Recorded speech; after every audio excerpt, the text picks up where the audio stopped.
moves. The Warriors adding DeMarcus Cousins. Melo joins the Rockets. Kawhi Leonard traded to Toronto with DeMar DeRozan moving to San Antonio. Jimmy Butler doing whatever it is Jimmy Butler's been doing in Minnesota. And the biggest of all, in oversized, bold type, LeBron James leaving the land for La La Land. We get things started tonight with the off-season rewind sponsored by Wells Fargo. So let's start with the Lakers and start with LeBron and Rondo and JaVale McGee and Lance Stephenson and Michael Beasley all being added to that Laker mix. And this is a team, Shaq, that has not made the playoffs for 5 years running. It's the biggest drought the franchise has ever had.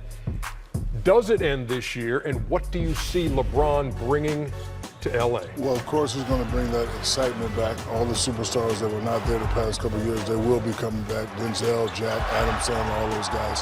This is a respectable team. You know, they're not going to beat Golden State, probably not going to beat Houston, but I do think they'll win above 45 games. They will have some very exciting games. And, you know, I watched them play the other day. I was sitting next to Magic Johnson in Vegas. And they had a couple of spurts. Hold on a second. Let me pick this name up you just dropped. And they had a couple of spurts where they looked very, very good. So I think if they could, you know, memorize that, what they were doing, and, you know, make that their balanced attack, I think they could, you know, go pretty far. I still see them being fourth, maybe fifth seed. Wait, when you say go far, how far? Fourth, fifth seed, maybe second round of the playoffs. Maybe second round of the playoffs, but not Western Conference Finals and definitely not the finals. Well, you know, there were people saying they might not make the playoffs at one time. Yeah. When it first happened. But I looked at it this way. I was like, Portland Trailblazers, the best player is Damian Lillard. Great player. All-star, without question. Is LeBron James a better player than him? Yeah, I would say that. Is his supporting cast after that about the same? Yeah, kind of. All right. We move down the list. Donovan Mitchell, great player, young player. Is he better than LeBron James? No.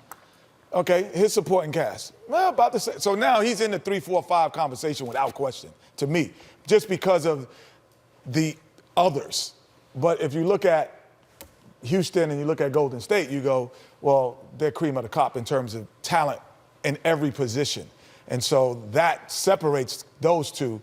The only thing that Houston would have to worry about is injury, because you do have Chris Paul, you do have Carmelo Anthony, and you have James Harden that are playing lots of minutes that could possibly injure. We're getting the first sweaty brow, raised eyebrow look of the season. Well, because not normally I want to tell you you're wrong, but you're just wrong. Okay.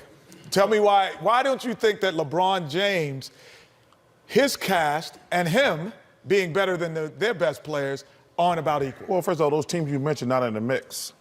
They were in the 3rd seed last year at Portland. Listen, there's going to be some changes out west. Okay. Number 1 is the Warriors. Right. Number 2 is the Rockets. I agree. Number 3 is the Denver Nuggets. So their best player is who? That's my point. Jokic. That's my point. But no. Is he better than LeBron James? No. But, okay, well, let me ask you a question, though. Which Laker team? What do you mean, which Laker? Because I don't know if the Lakers going to go with the young guys, all those geezers they brought in. That, to me, what's going to be interesting about the Lakers. Are they going with Kuzma, Ball, those guys, Hart? Are they going with Stevenson and Rondo and those guys? I have no idea what the Lakers are doing. Give me number of wins, because see, we say so many things here, and then we never remember what they said. Well, I've got the Post-its. Well, get it ready. Keep these. Shaq, they put it in here. 47. 47 wins, says Shaq. Jet. 45, and they will be 5 or 6 seed at best. 45 for Chuck, and Jet, you have 49 wins. 49 wins. Way to go on the limb, guys. 49 wins get you the 3rd seed last year. They won't get the 3rd seed this year. Lakers are not the third Go ahead and seed. say it, Ernie. Go ahead and say 50. You know, he don't have the gall to say that. 50. 50. There it is. 50 wins for the Lakers. I think it's closer to 50. I would agree. Lakers, Whichever team shows up. Ernie, and traded. It's not. That's a very serious question. I know. From a basketball standpoint, are they going to try to see which one of these young guys going to go forward with LeBron? Or are they going to play JaVale and those older guys? That, to me, is going to be Luke Walton's biggest thing. Because you need to know if Brandon Ingram, Kuzma, Hart, and Ball, are you going to have those guys going forward? We know what Rondo is. We know what JaVale McGee is. We knew what Lance Stephenson is. That's like, I don't know what the Lakers are doing, to be honest with you. Okay, any doubt in anybody's mind here? Because Houston had the best record in the Western Conference last year. Does it play out again this year, or does Golden State reclaim best record in the West? I think the difficulty will be the minutes logged by James and Chris. I can't see that they will allow that to happen again, because I think that if they look back at it, they said, if those two guys are fresh throughout the whole playoffs, we might be the NBA champions. Yeah, exactly. So I think at times they will have to rest them, and that's why they brought in guys. How about the addition of Melo? And I think Michael Carter-Williams, Brandon Knight, especially in the backcourt for Chris Paul, giving him that opportunity to kind of rest. And I think Kenny brings up a very interesting point. If you're going to be managing minutes, don't worry about the best record in the West. Just worry about getting home court advantage the first 4 spots. Because we all know best record in the West doesn't mean anything unless you win the championship. So as long as you got those first 4 spots, you definitely have to manage those older guys' minutes. And I'm going to disagree with those guys because the Rockets were the only team that could beat the Warriors last year. I think, to me, I've been watching basketball for a long time. I think Trevor Reese is one of the most underrated players in the NBA. And Luke, I'm not going to try to pronounce his last name.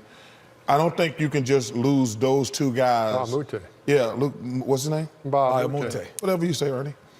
I just don't. I think they're gonna miss those 2 guys. I really do. Trevor's underrated. Luke is a terrific defender, and I don't think you can just plug Melo in and some other guys and say we're just as good. So you like Denver as a third team? Denver will have home court in the first round of the playoffs. Where's Utah and OKC fitting into this? OKC is the well. First of all, there's another team we're sleeping on, the San Antonio Spurs. They don't have a point guard. Right? They don't need one. They got 2 All-Stars. Not many teams in the West got 2 All-Stars. Listen, you give me DeMar and LaMarcus, I'm going to be a top. Listen, the West is loaded, Ernie. Yes. That's why I I'm think saying, the when you Lakers. have key injuries, sometimes. You didn't even think about the Pelicans. What about them? I love what Alvin and those guys have done. That's why everybody talking about the Lakers. The Lakers, Ernie, because to me, if they made a decision, are we going with the young guys or the old guys, I would think about them more. I think that's going to be a lot of balls. I think. So to you're me, saying Denver watch, going to be number 3, better than the Spurs and OKC? Denver is the sleeper in the West. Or they're going to be number But 3? Denver, OKC, and the Spurs will all have a better record than the Lakers. I think you'll see a lot of LeBron James at the 5. Hold it. There's another post. Yeah. Post it. Chuck says, who's Denver? Denver, OKC, and the Spurs will all have a better record than the Lakers. Okay. Well, and I think that what Luke will do is put LeBron James at the 5. And then he will be a .5. He's done it. He did it in Miami, and he can do it in the West. He can't do it in the West. He can do it in the West when you're playing those top. When you play against Denver. Houston and you playing Golden State. So Not against without Golden Cousins. State. No. Hold on a second. So you could do it without Cousins. Hold on for a second. In the West. Right. Okay, let's. We got to go to break here in a second. Let's take Cousins out. Is this going to be quick? The second team is he got to play Capella. He gotta play played Denver. Denver. He's got to play he can Jokic. go He got to That play ain't gonna Anthony work. Davis. He can play Jokic. He can play Capella. No, he can't play We gotta Jokic. Too go. little. Okay, we got to take a break. When we I come want to back, see Jokic guard him. 5 minutes in, and Chuck is already sweating more than his playing day. Says Hector. Hey, Hector. Oh, no. And you know the NBA is back when Chuck opens talking about unisex underwear and big women. Sadly, you do know that that's a sign that the NBA is back. Come on, some of you girls in the back. Check your pride at the door. We're talking the unisex when we come back. They're unisex.